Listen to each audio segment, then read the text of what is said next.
Welcome back to the High Court Report, your one-stop shop for Supreme Court coverage. On June 23rd, the court decided 3 cases. In this case, we'll discuss Cisco Systems versus Doe-I.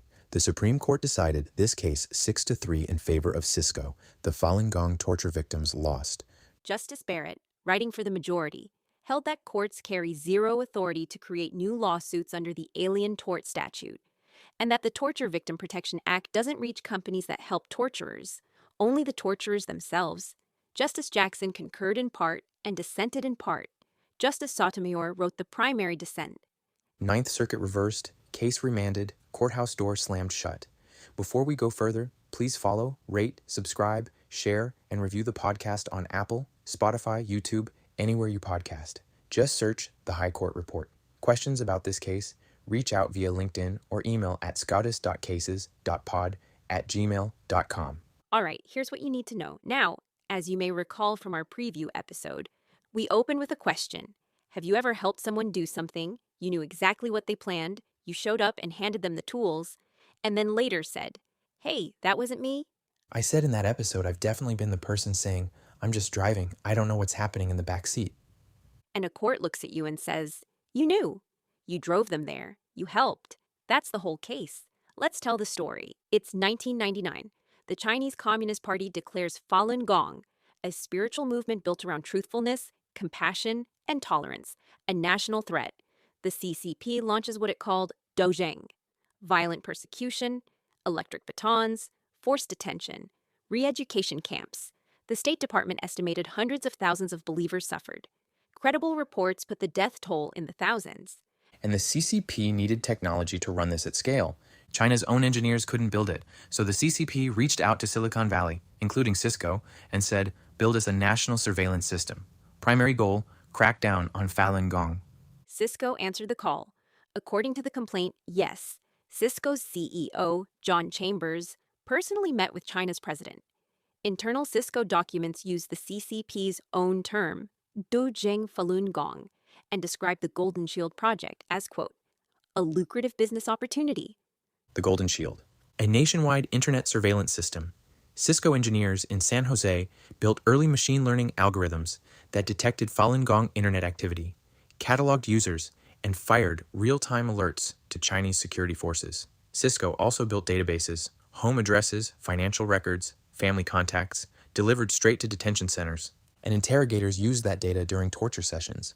Jane Doe the First's torturers referenced Golden Shield files. While beating her with an electric baton, John Doe the Fourth's interrogators brought up his emails while pouring ice water on his body. Officers questioned Mr. Wang about his wife's location using data Cisco compiled. That's horrifying. And Cisco disputed all of it.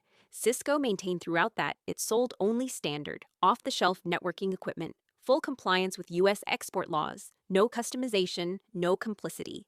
Important detail, this case never reached a jury. The Supreme Court got this on a motion to dismiss. The facts never got tested. So the real question, did federal law even let this lawsuit proceed? 2 statutes. First, the Alien Tort Statute, the ATS, passed by the very first Congress in 1789. One sentence gives federal courts power to hear civil suits by foreign nationals for violations of international law, piracy, torture, crimes against humanity. But it names no specific lawsuits. It just opens the courthouse door and lets courts fill in the rest. And the second? The Torture Victim Protection Act, the TVPA, from 1992. Congress actually created a specific lawsuit there. If you, acting under authority of a foreign government, subject someone to torture, you owe that victim damages. And the fight came down to one word. Subjects. Does that word reach Cisco sitting in California, building the system that let Chinese security find and arrest Falun Gong practitioners? Or only the people who personally held those practitioners in custody and inflicted the pain? What did the court say? Let's start with the ATS. Justice Barrett, writing for 6, pulled on a thread that's been unraveling for 20 years. Back in 2004, the Supreme Court decided Sosa versus Alvarez-Machain, that's the foundational ATS precedent, and said courts retain narrow authority to recognize new ATS causes of action, as long as the underlying norm clears a strict 2-step test. But nobody ever cleared that test. Nobody. Ever. In 20-plus years. And in the meantime, the court got dramatically more skeptical of judges creating lawsuits. Kiobel in 2013, no extraterritorial claims. Gessner in 2018, no suits against foreign corporations. Then Egbert versus Boole in 2022, which said flatly, creating a cause of action is a legislative job. Congress does it, courts don't. So Barrett said Egbert finishes what Sosa started. Exactly. The authority court supposedly retained under Sosa, always described as slight, the majority now calls non-existent. One of those descriptions had to go. The majority chose judicial restraint. During oral argument, Cisco's lawyer, Canon Shanmugam, previewed this clearly, and Justice Kavanaugh pressed him on whether his TVPA argument basically boiled down to central bank. End of story. Shanmugam said yes. And Kavanaugh said, that's a good summary. The majority delivered. Central Bank of Denver versus First Interstate Bank of Denver, 1994 securities fraud case, established the rule civil aiding and abetting liability doesn't exist unless Congress expressly provides for it. The ATS, one sentence, nothing about aiding and abetting. The TVPA uses subjects, but never says aids and abets. Both statutes, silent. Both claims, gone. And the foreign policy piece? Two independent justifications for the ATS ruling, separation of powers and foreign policy. Creating causes of action belongs to Congress. And every ATS case, by its very nature, risks embarrassing the country by asking federal courts to rule that a foreign government violated international law on its own soil. The majority said that concern applies categorically. Congress decides whether to take on that risk. Courts don't. Justice Sotomayor pushed back hard on this at argument. She pointed out that President Trump, in 2020, publicly condemned China's persecution of Falun Gong and said American technology shouldn't further that persecution. She asked, where exactly is the foreign policy embarrassment? The government's answer was essentially, we manage foreign policy through channels we control. A private civil lawsuit isn't one of them. Which Sotomayor called unconvincing, especially since the government filed no case-specific statement of foreign policy harm. She also pressed Shanmugam directly on the facts. Cisco, knowing China would torture Falun Gong adherents, actively promoting sales, custom building the technology to identify 90% of them. She asked, what's the problem with fitting that into any aiding and abetting standard? His response, vigorously dispute those allegations, but more fundamentally, that's a legislative judgment, not a judicial one. Okay, let's keep going with the dissents. Justice Sotomayor wrote for herself, Kagan, and Jackson. On the ATS, her headline charge, the majority secretly overruled Sosa without admitting it. Without even saying the word overrule.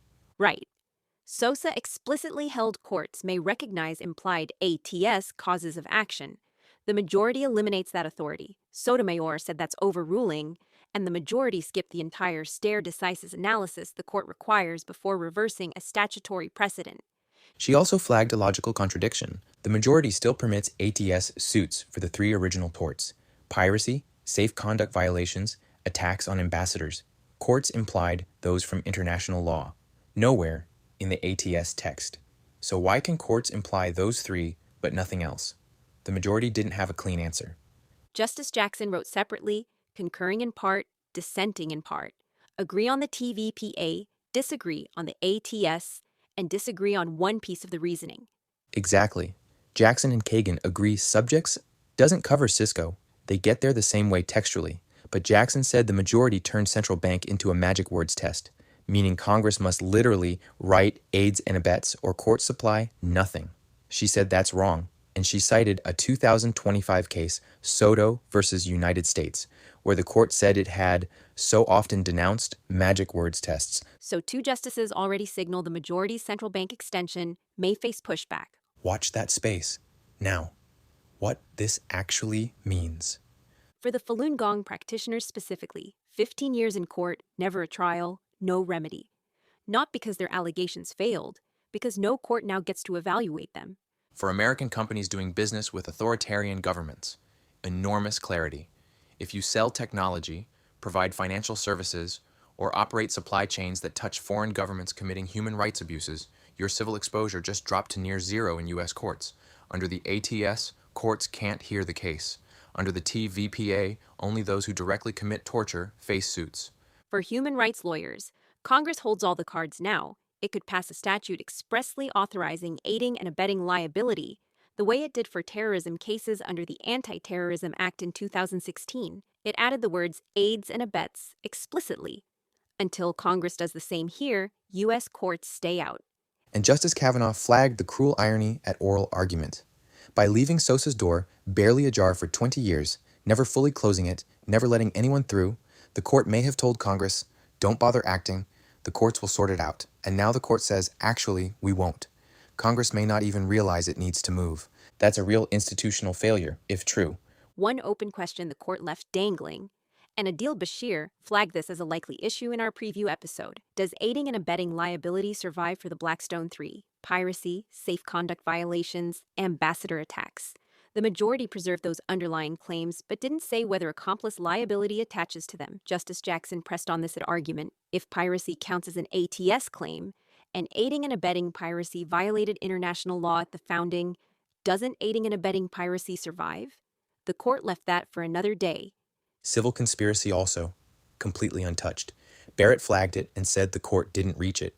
Bottom line from me, a 1789 law passed so the young United States wouldn't become a safe harbor for international lawbreakers now offers essentially no path for human rights victims to hold American corporations accountable as accomplices in atrocities. Justice Sotomayor put the human question directly to every lawyer at oral argument. What do we tell these plaintiffs? The majority's answer: tell them to call their congressman. The outcome tracks almost perfectly with how oral argument read. The conservative majority found their clean doctrinal path. The liberal justices found their contradiction. And the gap between those two views about what courts owe human rights victims landed exactly where this court usually lands. Thanks for listening to today's High Court Report episode. Please follow, rate, subscribe, share, and review the podcast on Apple, Spotify, YouTube, anywhere you podcast. Follow on LinkedIn for written rundowns. Just search the High Court Report. Questions about this case?